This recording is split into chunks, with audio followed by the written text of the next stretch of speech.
Around 0140 on the morning of June 6, 1944, the Norman market town of Sainte-Mère-Église was on fire. A stray Allied incendiary had set a house ablaze near the town square. The German garrison roused French civilians from their beds and ordered them into the street to form a bucket brigade. The square burned orange and bright against the Normandy night, lit up like a floodlit stage. When the engines of the first C-47 Skytrain transports came rumbling low overhead from the direction of the English Channel, German soldiers looked up. Then they raised their weapons. Paratroopers of the 505th Parachute Infantry Regiment, part of the 82nd Airborne Division, were descending directly into the firelight. Some were cut down in their harnesses before they touched the ground. Others drifted sideways into the flames themselves. Men swung helplessly on their lines above the illuminated square, unable to maneuver, plainly visible against the burning sky, with no cover and no way to reach their weapons. German rifles and machine guns opened up from every doorway and rooftop. Private John Marvin Steele of F Company felt his canopy catch on a pointed pinnacle of the village church tower. He could not cut himself free. He dangled there above the square, his foot already wounded by anti-aircraft flak during his descent, with the great bell of the church ringing and swinging inches from his head. The sound was immense and relentless.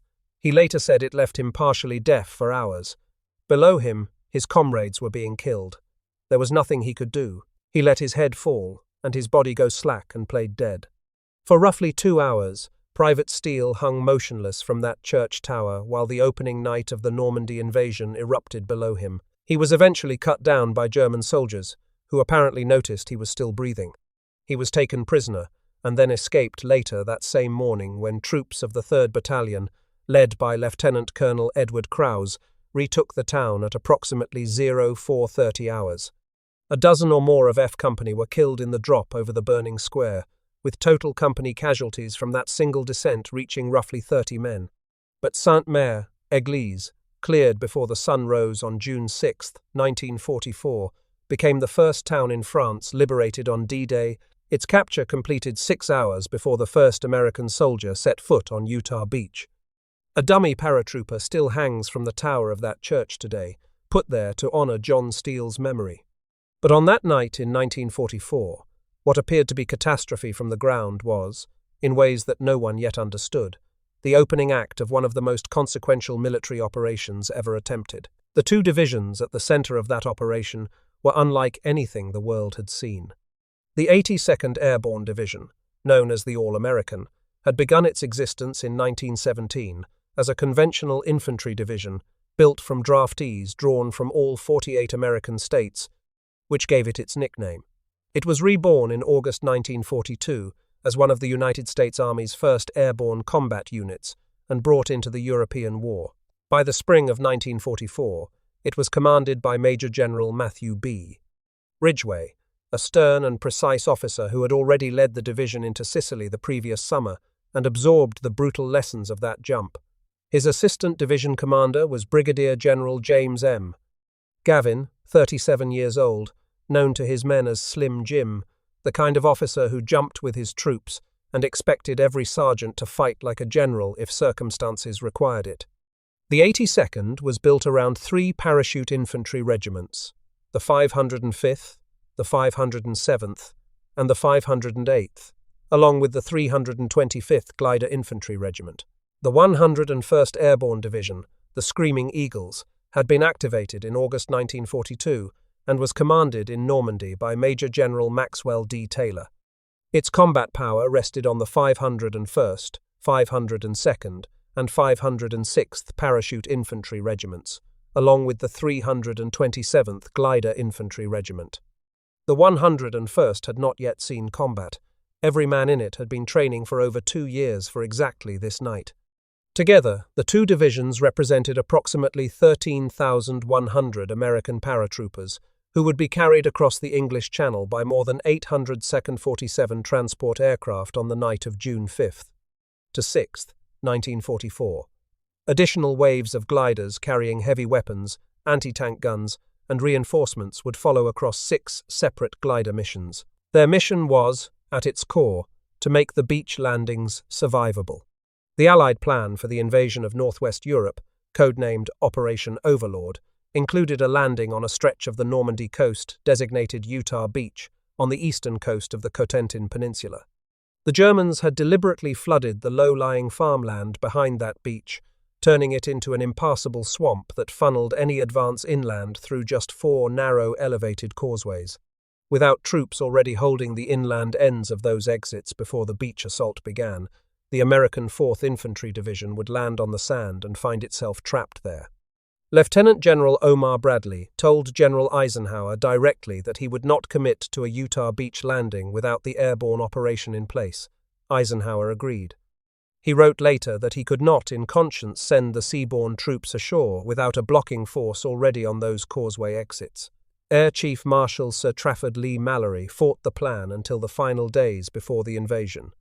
On May 30th, 1944, he sent Eisenhower a formal memorandum warning that the airborne operation would result in the futile slaughter of 2 fine divisions. He projected casualties of 50% among the paratroopers and 70% among the glider troops. Eisenhower read it carefully, agonized over it privately, and ordered the operation to proceed. He later described the decision as soul-wracking. By early June of 1944, the shape of the war had begun to tilt, but the outcome was not yet decided. On the Eastern Front, Germany had lost more than 3 million men since the invasion of the Soviet Union in 1941.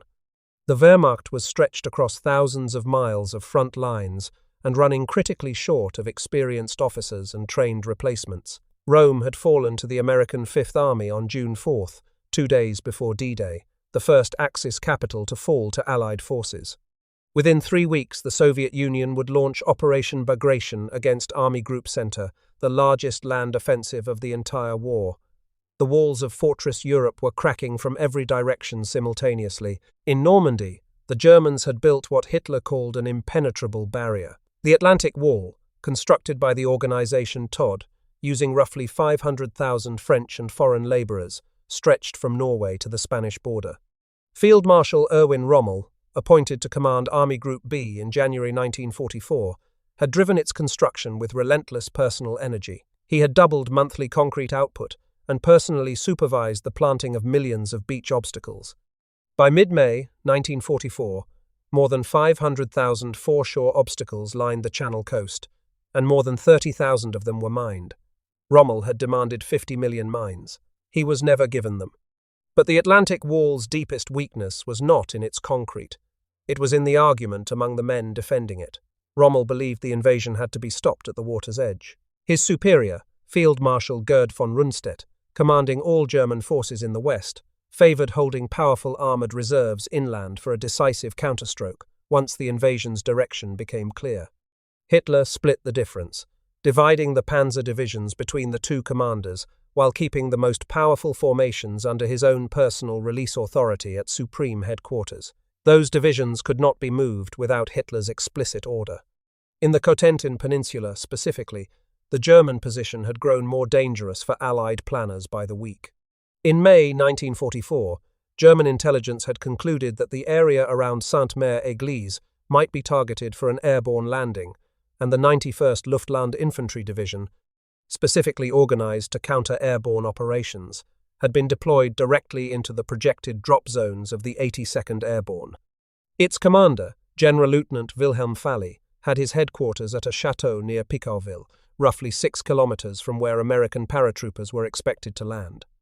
Attached nearby were 4,500 troops of the elite 6th Fallschirmjäger Regiment, average age 17 and a half. The Germans expected the invasion. They expected it in the wrong place. Operation Fortitude, the Allied deception plan, had fabricated a fictional 1st United States Army Group at Dover, complete with inflatable Sherman tanks, dummy landing craft, fabricated radio traffic, and turned German intelligence agents feeding false reports to Berlin. The deception convinced Hitler, through intercepted diplomatic cables, that the real invasion would strike Pas-de-Calais across the shortest channel crossing. German meteorologists, cut off from Atlantic weather data, had further judged the stormy conditions of early June completely unsuitable for a large-scale amphibious operation. On the evening of June 5th, Rommel himself was at his home in Hurlingen, Germany, 700 kilometers from Normandy. He had left his headquarters at the Château de la Roche-Guyon that morning, carrying a pair of grey suede shoes for his wife Lucy's 50th birthday on June 6th. He was planning to drive on to Berchtesgaden the next day to press Hitler personally for more panzer reinforcements. The most heavily defended coastline in Europe had its commander attending a birthday while the invasion fleet crossed the Channel under cover of clouds and storm. In England, from late May onward, the paratroopers had been sealed behind barbed wire. Thousands of men were confined to their marshalling camps adjacent to their airfields, unable to send uncensored mail, unable to leave, cut off from everything outside the wire. They spent their days studying sand tables and scale models of their objectives, memorizing the locations of hedgerows, church towers, flooded fields, and road junctions they had never seen in person. They rehearsed their assignments until they could execute them in complete darkness. The 82nd Airborne would fly from airfields at Cottesmore, Spanhoe, Saltby, Balderton, Folkingham, and Barkston Heath in the English Midlands. The 101st would lift off from fields in the southwest, including Greenham Common, Apottery, Exeter, and Merrifield. The Pathfinders, the advance scouts who would jump first to set navigation beacons and marker lights for the main drops, would depart from RAF North Witham. The British meteorologist Group Captain James Martin Stagg had already forced a 24-hour postponement of the entire operation. On the morning of June 4th, he detected a deepening Atlantic depression that made the original invasion date of June 5th impossible. At 04:15 on June 5th, he returned to the briefing room to report a brief high-pressure window opening for the night of the 5th to 6th. Eisenhower looked around the room at his commanders, listened to the conflicting weather estimates, and spoke quietly. "Okay, we'll go." The next tidal window, June 19th through 22nd, would produce the worst Channel storm in 40 years. That evening, Eisenhower drove to Greenham Common to visit soldiers of E Company, 2nd Battalion, and 502nd Parachute Infantry Regiment. He walked among them, shook hands, and looked into faces that were doing their best not to show what they felt. A photograph taken at approximately 20:30 hours shows him speaking with First Lieutenant Wallace C. Strobel, jumpmaster of Plane 23. It was Strobel's 22nd birthday. Strobel told him the men had been well briefed and were ready. Eisenhower's driver saw tears in his eyes as the aircraft took off and disappeared into the dark. Each paratrooper carried between 90 and 150 pounds of equipment. Every man had his rifle, his sidearm, his grenades, his K-rations, his compass, his medical kit, and his parachute. The 101st had been issued small brass signalling devices called crickets, 1 click to challenge a stranger in the dark, 2 clicks in reply. The 82nd used spoken passwords instead, the word flash to challenge, the word thunder to reply. These simple protocols would save lives when men from different companies and different states found each other in hedgerow country before dawn. Troops ate a hot meal before loading, steak and ice cream by most accounts. Chaplains held services on the grass beside the hard stands. Men wrote final letters home, carefully worded to say nothing specific about where they were going or what they were about to do, knowing a censor would read every word before it was mailed. One group stood apart even among hardened paratroopers. Sergeant Jake McNeese's demolition section of the 506th Parachute Infantry Regiment, 13 men known informally as the Filthy 13, had each other shave their hair into mohawks and painted their faces with grease and war paint before boarding their aircraft. A United States Army Signal Corps photographer captured the image of Trooper Clarence Ware applying paint to Trooper Charles Plaudeau's face, and the photograph was published in Stars and Stripes. The men of the Filthy 13 were not performing for the camera. They were preparing themselves mentally, in the only way that worked for them, for what they were about to do. At 21:54 on June 5th, Captain Frank L. Lillyman, leading the Pathfinder element of the 101st Airborne, lifted off from North Witham with his trademark unlit cigar clenched between his teeth. His stick would be traditionally credited as among the first Americans to land on French soil in the invasion. The main force began its takeoff runs at approximately 22:30. 800 C-47s carried the fate of the invasion into the Channel night. As the long column of transport aircraft crossed the coastline of the Cotentin Peninsula, it flew directly into an unforecast dense cloud bank. Pilots climbed to avoid it, dove beneath it, or broke formation searching for a clear path. The carefully rehearsed formations that had taken months to build began dissolving in darkness and disorientation. German anti-aircraft batteries opened fire the moment the aircraft became visible. Flak burst through fuselages. Red warning lights flashed prematurely in cargo holds. Some pilots slowed through the drop zone. Others accelerated, desperate to get clear of the ground fire. The recommended jump speed was 110 miles per hour. Some men left the aircraft at nearly 150 miles per hour, and the violent opening shock of their parachutes tore away the leg bags carrying their heavy weapons and equipment before they had fallen 50 feet. By the time the two divisions reached the ground, they were spread across an area approximately 25 miles long and 15 miles wide. Some men landed 15 to 25 miles from their intended drop zones. The 505th Parachute Infantry Regiment of the 82nd had the most accurate drop, with roughly half its men landing within a kilometre of their target area. The 508th had one of the worst, with a large portion landing east of the flooded Murderette River, completely separated from their assigned objectives. The 377th Parachute Field Artillery Battalion of the 101st lost 11 of its 12 howitzers to scatter before a single round could be fired. Men drowned in the flooded Murderette and Douve River marshes by the dozens. Weighed down by over 100 pounds of equipment, some paratroopers went under in less than 2 feet of water in the darkness, unable to orient themselves, unable to find solid ground beneath them. Their comrades pulled some of them out. Many were beyond reach. By dawn on June 6th, only approximately 1100 of the roughly 6,600 men of the 101st had made it to their assigned rally points. The rest were scattered across a darkened landscape behind enemy lines, assembling into improvised groups of strangers from different companies and different regiments, led by whoever happened to be present. Those groups cut German telephone cables. They ambushed dispatch riders and staff cars. They occupied road junctions and crossroads miles from any planned objective. The very scatter that had seemed like catastrophe from inside the aircraft was generating a confusion across the German rear that no deliberate plan could have produced. German units in the Cotentin were receiving reports of American paratroopers from a dozen different directions simultaneously, and no one could determine where the main effort was.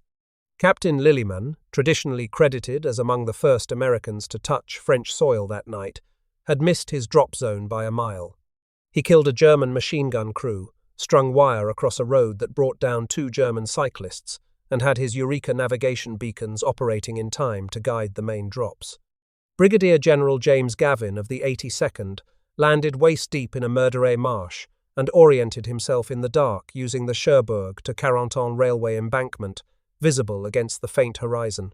He assembled several hundred men near the La Fière and Chef Dupont crossings by mid-morning, and took direct command of actions that would prove critical to the entire campaign. The soldier's experience of those first minutes on the ground was almost universally the same, regardless of where he had landed. He hit the earth alone. He shed his parachute harness in the dark. He had no idea where he was. He could hear engines and distant gunfire, and sometimes the sound of German voices nearby. He moved toward whatever seemed like a hedgerow or a tree line, found another man doing the same, and pressed the cricket, or said the word flash, and waited. 2 clicks, or the word thunder, meant he was not alone. No response at all meant he ran. Those encounters, multiplied by thousands across the dark Cotentin, built the scratch forces that took the causeways, cut the communications, and held the roads through the night. The combined casualty figures for the American airborne operation on D-Day were compiled in August 1944. The 101st Airborne sustained approximately 1,240 casualties, 182 killed, 557 wounded, and 501 missing. The 82nd Airborne sustained approximately 1,259 casualties, 156 killed, 347 wounded, and 756 missing. 42 transport aircraft were shot down. Those numbers, heavy as they are, represented roughly 1/5 of what Lee Mallory had predicted, and behind each number was a man. First, Lieutenant Dick Winters assumed command of Easy Company, 506th Parachute Infantry Regiment, within hours of landing, because the company's commanding officer, First Lieutenant Thomas Meehan, had died when his C-47 was hit and went down near Bouzeville-aux-Plaines at approximately 01:12 on June 6th. All 22 men aboard died with him. At around 08:30 that morning, south of Sainte-Marie-du-Mont near an estate called Brécourt Manor, Winters led roughly 12 to 13 men, later reinforced to about 22, against a 4-gun battery of 105mm German howitzers that was firing directly onto Utah Beach's Causeway Exit 2, killing soldiers trying to come ashore. With 2 machine guns providing covering fire and using German stick grenades dropped down the barrels to destroy each weapon, Winters's force silenced all 4 guns, killed or captured 27 Germans, and recovered a map showing every German artillery and machine gun position on the Cotentin Peninsula. The cost was 4 dead and 2 wounded. Winters received the Distinguished Service Cross. He had been recommended for the Medal of Honor, but an unwritten understanding at the time limited Medal of Honor awards to roughly 1 per division for the Normandy campaign, and that recognition went to another man. It went to Private First Class Charles N. DeGlopper of C Company, 325th Glider Infantry Regiment. On June 9, 1944, at the Fière Causeway crossing, DeGlopper's platoon was caught in the open under heavy fire from a large German force and needed to withdraw across ground with no cover. DeGlopper stepped out of the line, turned to face the advancing Germans, and opened fire with his Browning automatic rifle to draw their attention toward himself. He was hit multiple times and went to his knees. He kept firing. He was hit again. He was killed. His platoon escaped. DeGlopper was the only member of the 82nd Airborne Division to receive the Medal of Honor for the Normandy campaign. Staff Sergeant Harrison Summers of B Company, 1st Battalion, 502nd Parachute Infantry Regiment. I spent approximately 5 hours on the morning of June 6th, clearing a German barracks complex at Memoirs that housed roughly 100 coastal artillerymen tasked to man a battery threatening the beach landings. Summers's own men largely would not follow. Only Private William Burt, running a light machine gun from a covered position, and Private John Camion provided anything like consistent support. Moving from building to building across open ground, Summers and his 2 comrades cleared the entire complex, accounting for roughly 30 Germans killed across the position. His Distinguished Service Cross citation formally credited Summers personally with 9 enemy killed. When asked why he kept going when no one was following, he told Camion that the Germans did not seem to want to stop fighting, and so he had to keep finishing it. His Medal of Honor recommendations never reached approval. He received the Distinguished Service Cross and a battlefield commission to 2nd Lieutenant. 1st Lieutenant Turner Brashears Turnbull III, a part Cherokee officer from Durant, Oklahoma, was ordered by Lieutenant Colonel Benjamin Vandervoort, who had broken his ankle on landing and was directing his battalion from a requisitioned cart to establish a blocking position on the main highway at Neuville-au-Plain, north of Sainte-Mère-Église. Turnbull took his 3rd platoon of D Company, 505th Parachute Infantry Regiment, roughly 42 men reinforced with 2 57mm anti-tank guns, and held that road against more than 200 German infantry of the 1058th Grenadier Regiment for the better part of June 6th. When he finally withdrew at dusk, he brought 16 men back with him. He was killed by a German artillery shell on June 7th. Military historian S.L.A. Marshall wrote that Turnbull's stand had helped immeasurably to stabilize the position of an entire corps. Brigadier General Don F. Pratt, assistant commander of the 101st Airborne, became the highest-ranking Allied officer killed on D-Day, when his Waco glider skidded over 700 feet across wet grass and struck a hedgerow near Heisville shortly before 0400 hours, fracturing his cervical spine on impact. The men who survived carried what they had done with them for the rest of their lives. Many spoke about it reluctantly, if at all, for decades.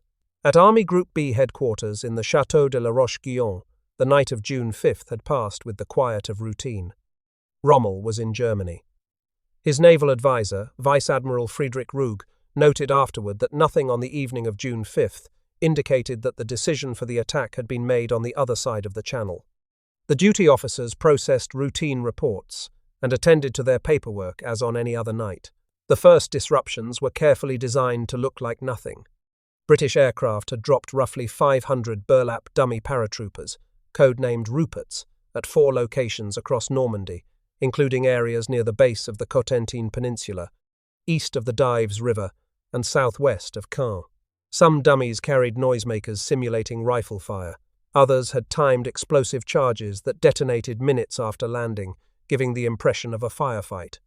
Small groups of Special Air Service soldiers jumped alongside the dummies, playing recordings of battle sounds into the darkness.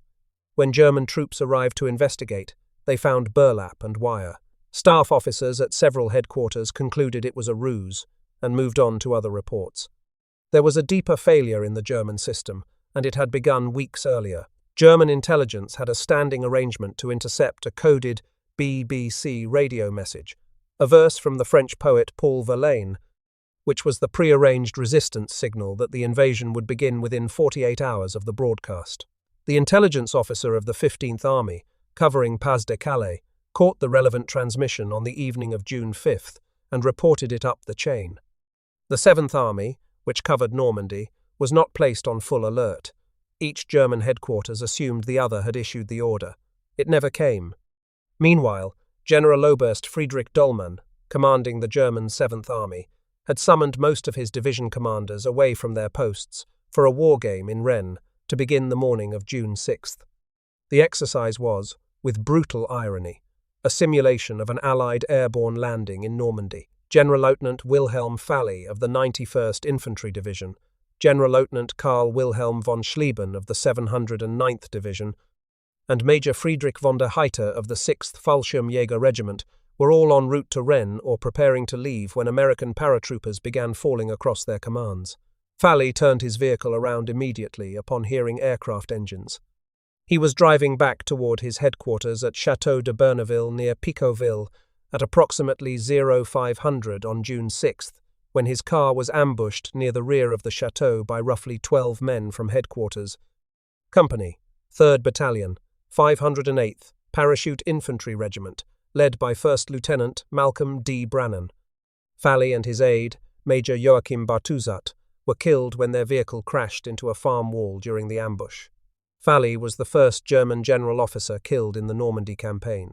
At German Supreme Headquarters, a different paralysis held. Field Marshal von Rundstedt, commanding all German forces in the West, concluded by around 0400 hours that the airborne landings were too widespread to be a feint. On his own authority, he ordered the 12th SS Panzer Division and Panzer Lehr to begin moving toward Caen. Oberkommando der Wehrmacht countermanded the order within the hour. Adolf Hitler had taken sleeping medication after a late evening at the Berghof and was not to be disturbed. His operations chief, Generaloberst Alfred Jodl, refused to authorize the movement without Hitler's personal release order. The most powerful German armored reserves in Normandy stood motionless through the critical morning hours of D-Day. The panzer divisions were not released until approximately 1600 hours on June 6th. By then, Allied fighter bombers had established clear air superiority over the Norman road network. Panzer Lehr Division did not reach the Caen front in full strength until June 9th, having lost dozens of vehicles to Allied aircraft during its road march from the Chartres region. By then, the Allied beachhead was 6 divisions wide. Rommel, reached by telephone at his home in Hurlingen at approximately 10:15 on June 6th, drove back through France without stopping. He reached his headquarters at around 2200 hours that night. The invasion he had spent a year preparing to stop had begun, and partly succeeded during the hours he was absent. By the time he sat back down at his operational map, the window that might have stopped it was closed. The men of the 82nd and 101st Airborne were not the first soldiers to parachute into combat.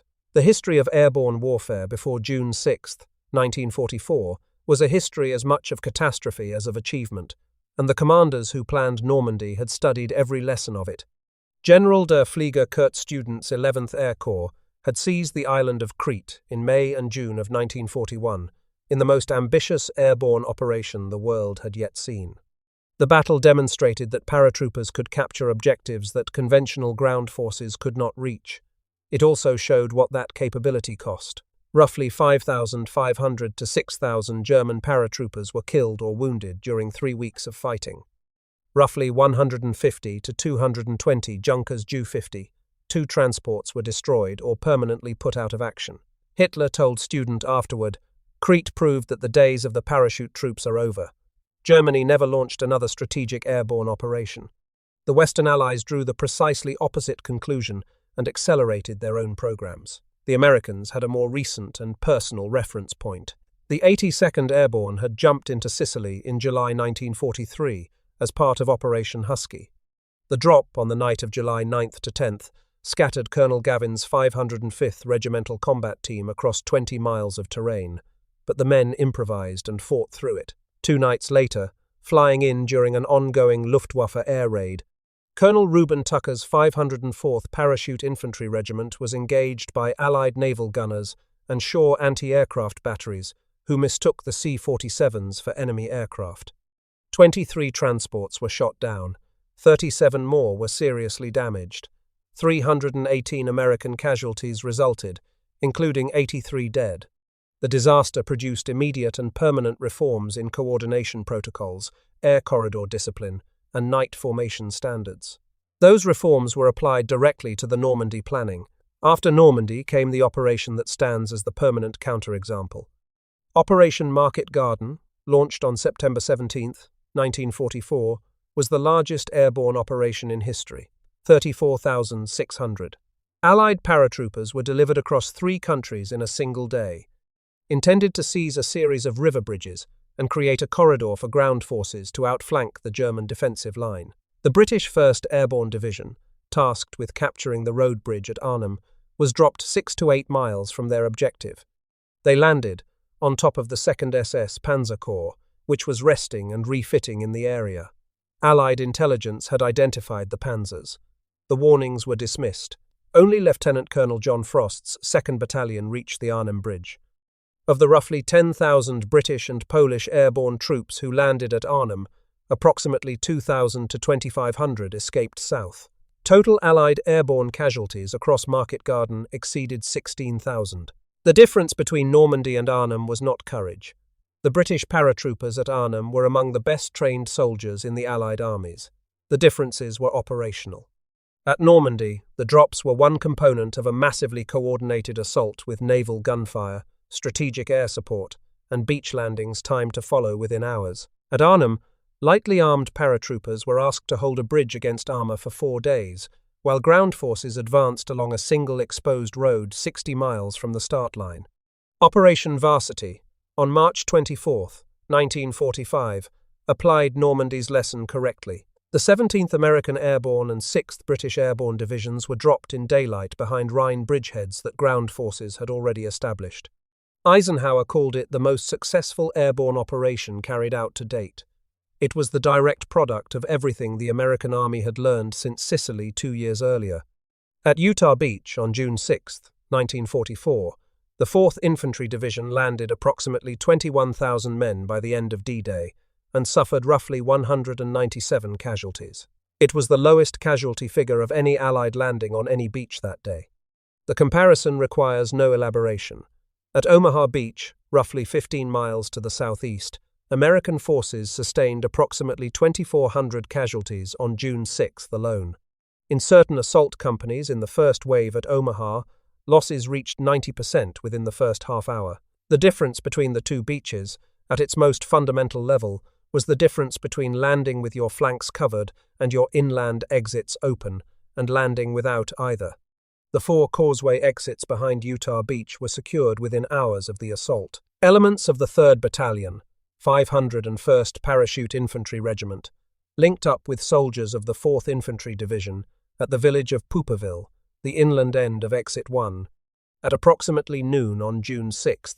It was the first physical connection between airborne and seaborne Allied forces in the invasion. The fighting continued for weeks. The battle for the Fière Causeway, where Private DeGlopper died on June 9th, became, in SLA, Marshall's assessment, probably the bloodiest small unit struggle in the experience of American arms. The stone bridge and its causeway across the flooded Murderette marshes were held against repeated German armoured counterattacks for 3 days before the western bank was finally cleared.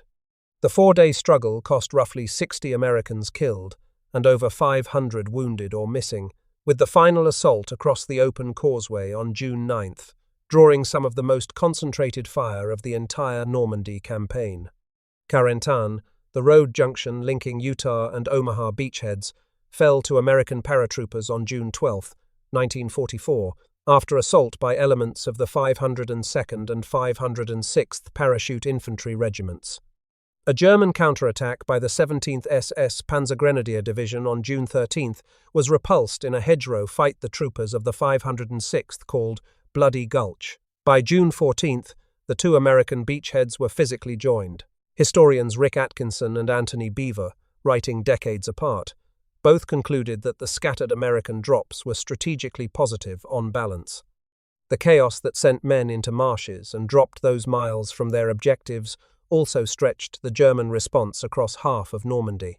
The 91st Infantry Division, specifically positioned to defeat an American airborne landing in the Cotentin, lost its commanding general before sunrise and spent D-Day receiving contradictory reports from units engaged in 6 directions simultaneously. The Panzer Reserves sat idle through the critical morning hours. The invasion found the opening it needed. By the time both divisions were withdrawn from Normandy, after approximately 33 days of continuous combat, the 82nd had sustained approximately 4,480 total casualties, and the 101st approximately 4,670. In the 82nd Airborne, 15 of 16 infantry battalion commanders had been killed or wounded. The gamble Eisenhower had called soul-wracking came in at roughly 1/5 of the predicted cost, and it bought Utah Beach. It bought the foothold that led to Paris, to the Rhine, and ultimately to the end of the war in Europe. The village of Saint-Omer, Église, did not forget what happened in its streets and above its church tower in the early hours of June 6, 1944. The Airborne Museum, established near the village square, was opened on June 6, 1964, with General Ridgway and General Taylor in attendance, 20 years after the battle. It now holds an original C-47 transport that flew the D-Day mission, a restored Waco glider of the type that killed Brigadier General Pratt, and more than 10,000 artifacts. 2 stained glass windows designed by Gabriel Loire were later installed in the church itself. The first, placed in 1969, depicts the Virgin Mary surrounded by parachutes falling from the sky. The second, donated by 505th Regiment veterans in 1972, honours St. Michael, patron of paratroopers. They remain there today, casting coloured light through images of descending men onto the stone floor of a Norman church. The Iron Mike statue, a bronze figure of an American paratrooper in full combat gear, stands at the Fière causeway, unveiled on June 7, 1997. A twin stands at Fort Moore in Georgia. The Normandy American Cemetery at Colleville-sur-Mer holds 9,389 American graves on a bluff above Omaha Beach. On the walls of the missing, 1,557 names are carved for men whose bodies were never recovered. The cultural memory of the airborne operation was reshaped permanently by 2 works. Stephen Ambrose published Band of Brothers in 1992, drawn from interviews with veterans of Easy Company, 506th Parachute Infantry Regiment, conducted between 1988 and 1990.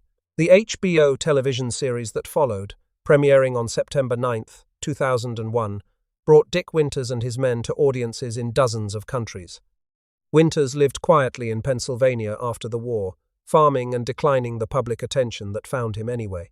He died on January 2, 2011, aged 92. In the final episode of the series, Winters read aloud a passage from a letter written by fellow Easy Company veteran Sergeant Mike Ranney, who had described a question his own grandson had asked him.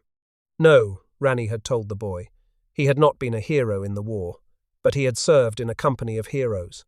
Winters carried those words with him for the rest of his life, and in many ways they became the quiet epitaph for the men of Easy Company. Each June, ceremonies are held at Saint-Omer, Église, at La Fière, and at the cemetery above Omaha Beach. For decades, the paratroopers themselves attended, older each year, fewer each year. The line of men who were there is nearly gone. The task of memory has passed to everyone else. The story of what American paratroopers did behind German lines on the night of June 5 to 6, 1944, is most often told through its most vivid images. The burning village square, the man on the church tower, the scattered drops. The individual acts of men like Turnbull and Summers and DeGlopper and Winters, holding roads and clearing buildings and dying on causeways so that an invasion could survive its first and most dangerous hours. Those images are accurate, but they do not quite capture what most fundamentally unsettled the German command on June 6. The tactical surprise of an airborne landing was not the surprise. The Germans had expected exactly that. Rommel had planted poles in open fields to destroy gliders. The 91st Infantry Division had been moved into the Cotentin, specifically to counter an airborne threat. The 6th Fallschirmjäger Regiment was stationed at Cotentin for exactly this scenario. The Germans were ready for paratroopers. What they were not ready for was what those paratroopers did when everything went wrong. German military thinking of that era, like most European doctrine of the time, operated on the assumption that soldiers cut off from their units, separated from their commanders, dropped in the wrong location, and unable to reach their assigned objectives would go to ground, wait for orders, or attempt to find their parent organization before taking any action. That was the logical response to disorientation and isolation. That was how most armies on both sides of the war would have responded. What happened instead was different. American paratroopers had been trained from the beginning to act on the commander's intent rather than wait for explicit instructions. They had absorbed a culture that expected every non-commissioned officer to make battlefield decisions, every sergeant to be capable of leading in the absence of officers, and every private to understand why his objective mattered, not just what it was. When the drop scattered them across 25 miles of enemy territory in the dark, they assembled themselves into fighting groups within minutes, identified the nearest German assets that threatened the beach landings, and attacked them. They did this alongside strangers they had never met, in fields they had never seen, having lost most of their heavy weapons. This was not improvisation in the informal sense. It was trained behavior expressing itself under the hardest possible conditions. And it was something the German commanders, sitting in command posts receiving fragmented reports of firefights in a dozen places at once, could neither explain nor counter. By the time the sun rose on June 6, 1944, the causeway exits were secured or hotly contested. The German division commander in the Cotentin was dead. German communications had been severed in multiple locations, and the panzer reserves were still waiting for a release order from a leader who had been asleep since midnight. The beach assault had its chance. The price for that chance was paid in the marshes of the Meurderay and in the streets of Sainte-Mère, Église. It was paid at the La Fière bridge and on the road at Neuville-au-Plain. It was paid in the telegram that reached Turnbull's family on June 7th, and in the Medal of Honor that Harrison Summers was twice recommended for and never received. It was paid by the 22 men who died with Lieutenant Meehan before their aircraft ever reached the coast of France. They were sons and brothers, from small towns and large cities across an America that had been at peace barely 3 years before. Most of them were in their late teens or early 20s. Most of them were frightened. All of them jumped into the dark anyway, and the 24 hours they bought held. The museums and memorials and annual ceremonies at Sainte-Mère, Église exist because someone, in every generation since 1944, decided that what these men did should not simply dissolve into the ordinary passage of time. That decision is itself a form of tribute. It is the choice to know what happened, to understand what it cost, and to carry that knowledge forward. The church tower still stands above the Norman market square. The bell still rings on the hour, as it did that night. And high on the stone, a figure still hangs in effigy, motionless, a reminder of a single soldier who survived by playing dead while the world changed around him.